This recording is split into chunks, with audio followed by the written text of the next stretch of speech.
सत्य घटनाओं पर आधारित साइकोलॉजिकल क्राइम कहानी खूनी रात एपिसोड 3। पापा, मुझे ये सब पसंद नहीं है, श्वेता अनमने ढंग से बोली। कोई बात नहीं, मुझे तो पसंद है ना। मैंने तेरी माँ से शादी तुझे देखकर की थी, वरना उस बुढ़िया से कौन शादी करता। आदर्श बहुत ही भद्दे तरीके से हंसते हुए श्वेता को अपनी तरफ खींचते हुए बोला। उसने श्वेता के सारे वस्त्र उतार दिए और अपने भी सारे वस्त्र खोल दिए। उस सर्दी की रात उस कमरे में ऑटोमेटेड हीटर चालू थी और कमरे का टेम्परेचर बिल्कुल सामान्य था। वो एक साउंड प्रूफ कमरा था। आदर्श ने श्वेता का पूर्ण दूधिया शरीर देखा। उसने इससे सुंदर लड़की कभी नहीं देखी थी। उसकी किस्मत बहुत ही अच्छी थी कि श्वेता के पिता का देहांत हो गया था। श्वेता की माँ मलाइका दुखी थी और वो एक बहुत ही बड़ी फार्मा कंपनी की मालकिन थी।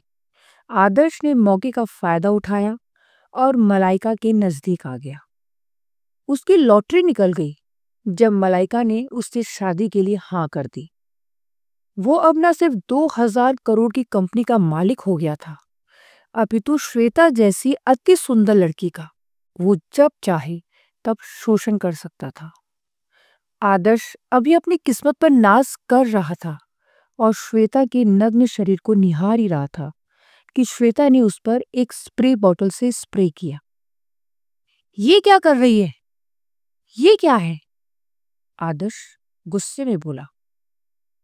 कुछ नहीं पापा, अब तुम्हारे मुंह से शराब की बदबू नहीं आएगी। आदर्श थोड़ा हंसता है और श्वेता को अपनी बाहों में भींच लेता है। आदर्श अभी उसे किस कर ही रहा होता है कि उसके पृष्ठ भाग पर एक चाकू बहुत ही जोर से घुस जाता है। आदर्श की चीख निकल गई और धीरे धीरे श्वेता वो चाकू उसकी एनल में घुसाकर घुमा रही थी। आदर्श का बहुत खून बह रहा था और वो जोर जोर से चीख रहा था। वो श्वेता को धक्का देकर उससे अलग हुआ। श्वेता की आंखों में अंगार थी, परंतु उसके चेहरे पर एक अजीब सी पागलपन वाली हंसी थी। क्यों पापा, क्या हुआ? आइए ना, मेरे पास आइए पापा, श्वेता बहुत ही मोहक अंदाज में बोली। तू क्या पागल हो गई है? आदर्श ने अपने पृष्ठ भाग पर हाथ रखते हुए बोला। इससे पहले वो कुछ समझ पाता, श्वेता ने चाकू से उसके लिंग को काट दिया। आदर्श की चीख निकल गई। देखते ही देखते श्वेता ने उसकी आंख में चाकू घुसा दिया और फिर दूसरी आंख में। आदर्श चीखता रहा और उसकी चीखें कमरे में गूंजती रही। श्वेता उसे देख रही थी और उसके चेहरे पर एक शैतानी हंसी थी। पापा, मजा आ रहा है ना? और फिर उसने उसके टेस्टिकल्स भी काट दिए। आदर्श जोर जोर से चीख रहा था। उसे श्वेता दिख नहीं रही थी, परंतु वो हाथ जोड़कर बोल रहा था, बेटा मुझे माफ कर दो प्लीज। पापा एंजॉय कीजिए, क्या आप थोड़ा सा भी दर्द सहन नहीं कर सकते? पर मुझे तो मजा आ रहा है ना पापा, श्वेता बहुत ही क्रूर ढंग से हंसते हुए बोली। इस साउंड प्रूफ कमरे से आदर्श की चीखें बाहर नहीं जा सकती थी, वरना उसकी करुण वेदना सुनकर उस घर के सभी नौकर चाकर वहां आ जाते। श्वेता ने फिर उसकी गर्दन पर उस चाकू से ऐसे वार किया कि उसकी जुगुलर वेन यानी ग्रीवा शिरा ही कट गई। उसमें से खून का फुआरा बह रहा था। आदर्श की कुछ देर में ही मौत हो गई। अब वो दर्द के कारण हुई या खून निकल जाने से ये कहना मुश्किल था।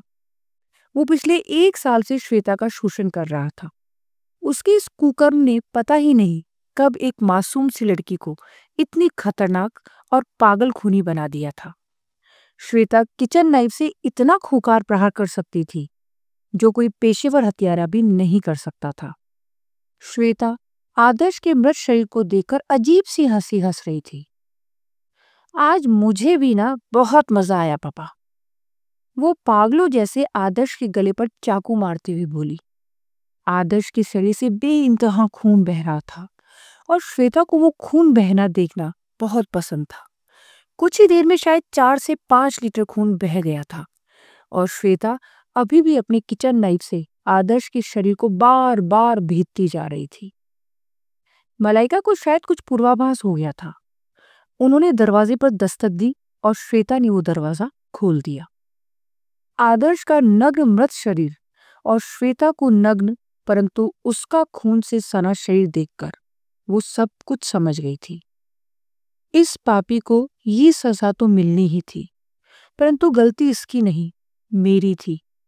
मैं इसकी नीयत ही नहीं समझ पाई मेरी बच्ची, मलाइका ने भरी आवाज में कहा और श्वेता को गले लगा लिया। उन्होंने फिर उस किचन नाइफ को अपने हाथ में ले लिया और आदर्श के उस बुरी तरह से गौदे हुए मृत शरीर पर अनेकानेक प्रहार किए, शायद इतने ज्यादा जितने श्वेता ने भी नहीं किए थे। वो अपना गुस्सा निकाल रही थी या वो 55 वर्षीय स्त्री कानून को धोखा देने के लिए सबूत तैयार कर रही थी, ये कहना मुश्किल था। उन्होंने श्वेता को देखते हुए कहा, तुम बाथरूम में जाकर नहा लो और कपड़े पहनकर किसी मॉल में मूवी देखने चली जाओ, अब भी। श्वेता ने हामी में सर हिलाया और वैसा ही किया। थोड़ी ही देर में उस स्त्री ने पुलिस को फोन कर दिया और अपने आप को सरेंडर कर दिया। कुछ समय बाद उन्हें 14 वर्ष की जेल हो गई। आज उनकी जेल का पहला वर्ष पूरा हो गया था जब श्वेता उनसे मिलने आ गई थी। मम्मी, आज मैंने अपना छठा शिकार कर लिया है, श्वेता बहुत ही मासूम ढंग से बोली। बेटा, बंद कर दे अब ये खूनी खेल। जब तुम छूट कर आओगी तभी ये खेल बंद होगा मम्मी। बेटा, परंतु तुझे कुछ हो गया तो ये बहुत ही खतरनाक खेल है। माँ, हो गया तो हो गया, तुम कोशिश करो जल्दी बाहर आने की। मलाइका कुछ नहीं बोली। वो अपनी बेटी को देख रही थी। वो पिछले 2 साल से जेल में थी, 1 साल ट्रायल के दौरान और 1 साल सजा होने के बाद। उसकी बेटी उसकी फार्मा कंपनी की ही नहीं, अभी तो पिछले 2 साल से अपनी मर्जी की भी मालिक थी। हालांकि श्वेता उसे सब कुछ बताती थी। आदर्श ने 1 साल जो श्वेता का शोषण किया, उससे उसकी दिमागी हालत अब बिगड़ गई थी। उसे अब लोगों के खून करने में ही मजा आने लगा था। श्वेता के पिता की 3 साल पहले मृत्यु हो गई थी। जब तक वो थे सब बढ़िया चल रहा था। उनके बाद मलाइका ने आदर्श से शादी करके सबसे बड़ी गलती कर दी थी। आदर्श उनसे 10 वर्ष छोटा था, परंतु उसकी सूझबूझ बहुत ही आकर्षित कर देने वाली थी। उसने उनका फार्मा का बिजनेस और उन्हें अच्छे से संभाल लिया था, परंतु वो उस आदर्श की नीयत को नहीं भाप पाई। उसको सिर्फ इस बड़ी कंपनी का मालिक बनना था और श्वेता का शोषण करना था। शादी होते ही उसने अपने रंग दिखाने शुरू कर दिए थे। मलाइका को लगा कि श्वेता को पिता का साया मिल जाएगा और वो सिर्फ 18 वर्ष की थी और इस उम्र में माता और पिता दोनों की गाइडेंस की जरूरत होती है। परंतु इसके इतर आदर्श ने श्वेता को अपना वो घिनौना रूप दिखाया जिससे श्वेता अब एक साइको किलर बन गई थी। अब श्वेता पूरे पुरुष समाज से बदला ले रही थी। वो श्वेता का राज खोल भी नहीं सकती थी। वो श्वेता को दिलो जान से प्यार करती थी। उसे अब अपनी जेल के ये बचे हुए 13 साल बहुत भारी लग रहे थे। पता नहीं श्वेता किन किन लोगों की जान ले लेगी और कहीं इन सब में उसे कुछ हो ना जाए। सर, ये क्या है? सेम टू सेम वैसा ही खून, कमल ने बेतहाशा एक ही सांस में बोल दिया। हाँ कमल, कोई सीरियल किलर आ गया है हमारे शहर में, प्रद्युम्न बोला। इस बच्चे को भी नहीं छोड़ा, कमल ने बंटी की लाश की ओर इशारा करते हुए बोला। हाँ कमल, वहां रमेश की नग्न लाश पड़ी हुई थी। उसकी पत्नी ने गाउन पहन रखा था और उसका गला सलीके से काटा गया था। बंटी को भी सलीके से गला काट कर मारा गया था। कमल, तुमने एक बात नोट की? क्या सर? किलर को किचन नाइफ से कत्ल करना बखूबी आता है। 5 लाश हम देख चुके हैं, 2 न्यू कॉलोनी में और 3 यहाँ। हाँ सर, और ये इतना आसान नहीं है। किचन नाइफ से जुगुलर वेन्स को काटना बहुत ही मुश्किल है। इसका मतलब ये किलर चाकू का इस्तेमाल करना बखूबी जानता है। ऐसा जो उसके अलावा और कोई नहीं कर सकता। एक बात और सर, शायद ये कोई लड़की है, वो भी कोई बहुत ही खूबसूरत लड़की है कमल। ऐसा क्यों सर? क्योंकि वो मर्दों को अपनी कामुकता से अट्रैक्ट करती है, फिर उन्हें उन्हीं के घर में मौजूद किचन नाइफ से मार डालती है। क्या बात है सर, मैं भी यही बोल रहा था। बस खूबसूरत वाली बात पता नहीं, क्योंकि मर्द तो कैसे भी अट्रैक्ट हो जाते हैं। हाँ हाँ हाँ, नहीं कमल, ध्यान से देखो।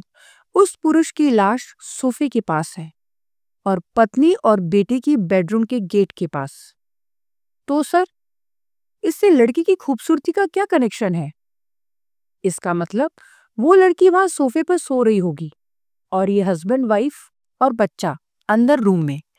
रात में वो पुरुष खुद बाहर उठकर आया होगा और उसने बेडरूम को बाहर से लॉक कर दिया होगा। समझ गया सर, वरना उसकी चीख से पहले ही उसकी पत्नी बाहर आ जाती, परंतु वो बाहर तब आई जब तक उसका पति मर चुका था। बिल्कुल कमल, तो ये सीरियल किलर ऐसी सुंदर लड़की है जिसके लिए पुरुष अपनी पत्नी को कमरे में बंद करके बाहर स्वयं आ जाता है और सर अपने कपड़े भी खुद ही खोल देता है। कमल थोड़ा चुटकी लेते हुए बोला। प्रद्युम्न नीचे झुका और उसने रमेश की मृत लाश की आंखें देखी। बस दोनों घरों में जो कत्ल हुआ है उसमें एक ही अंतर है। क्या सर? ये ही कमल कि उस पुरुष को पहले कोई ड्रग दिया गया था और रमेश को नहीं। परंतु ऐसा क्यों सर? पता नहीं, उस लड़की के पास शायद वो ड्रग खत्म हो गई होगी। वो शायद न्यू कॉलोनी में ही किसी को मारने गई थी, परंतु ये व्यक्ति उस कातिल को अपने घर ले आया और सीरियल किलर लड़की को लगा, चलो आज डबल शिकार करते हैं। हाँ कमल, परंतु इस पागल लड़की को अब हमें जल्द ही ढूंढना होगा। कैसे सर? इस शहर में ठरकी मर्दों की कमी नहीं है और वो लड़की बिना किसी हथियार के किचन नाइफ से ही जान ले सकती है। हाँ कमल, और हमारे पास कोई क्लू भी नहीं है कि कैसे हम उस लड़की को पकड़ें। सर आप बोले तो मुझे एक क्लू दिख रहा है। क्या कमल? बताओ। सर उस लड़की का मकसद पैसे चुराना नहीं है। हाँ वो तो है, वो सिर्फ मर्दों को लुभाती है और उन्हें मार डालती है। बिल्कुल कमल, सही बोल रहे हो। और वो ऐसे मर्दों की तलाश करती है जो शायद मिडिल क्लास है। हाँ कमल, ये दोनों मकान जहाँ इतने कत्ल हुए मिडिल क्लास लोगों के ही हैं। इसका मतलब वो लड़की मिडिल क्लास के मर्दों से नफरत करती है और ऐसा समय चुनती है जब उसको आते जाते कोई ना देखे। हाँ कमल, और वो ऐसी लोकेलिटी में जाती है जहाँ सीसीटीवी आदि नहीं होते। यस सर, तो हमारे पास ये तो क्लू है कि सीरियल किलर एक लड़की है जो शायद थोड़ी पागल है और किचन नाइफ की एक्सपर्ट है। वो केवल मर्दों को टारगेट करती है और शहर के छोटे तबके के इलाकों को टारगेट करती है। बिल्कुल ठीक है कमल, परंतु ऐसे छोटे इलाके तो बहुत सारे हैं। हाँ सर, मेरा क्लू कुछ और है। अच्छा, क्या है बताओ? कमल ने बाहर खड़ी मीडिया की भीड़ की ओर इशारा किया। मीडिया हमसे ऑफिशियल स्टेटमेंट मांग रही है। मैं समझा नहीं कमल। मीडिया स्टेटमेंट मांग रही है और क्लू क्या कहना चाहते हो? यही सर कि हम मीडिया को ये सब बता देते हैं। परंतु कमल, इससे तो वो पागल लड़की सतर्क हो जाएगी।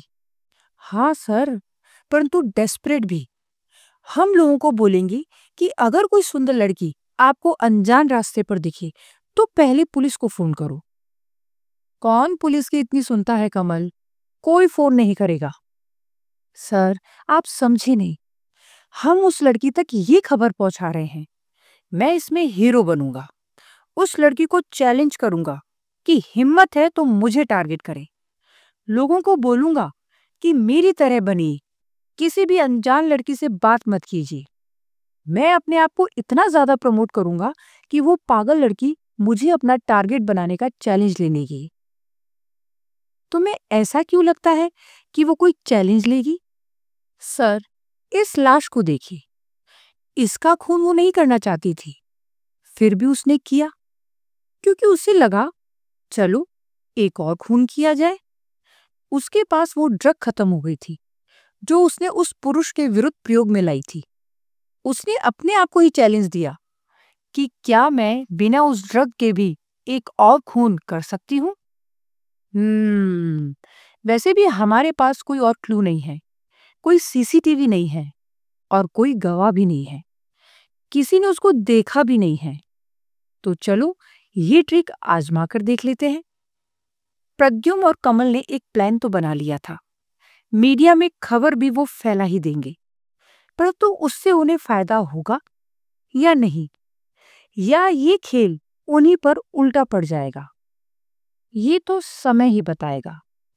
उनके शहर में एक ऐसी कातिल आ गई थी जिसके लिए जान लेना एक खेल था। इस शहर में खूनी खेल शुरू हो चुका था।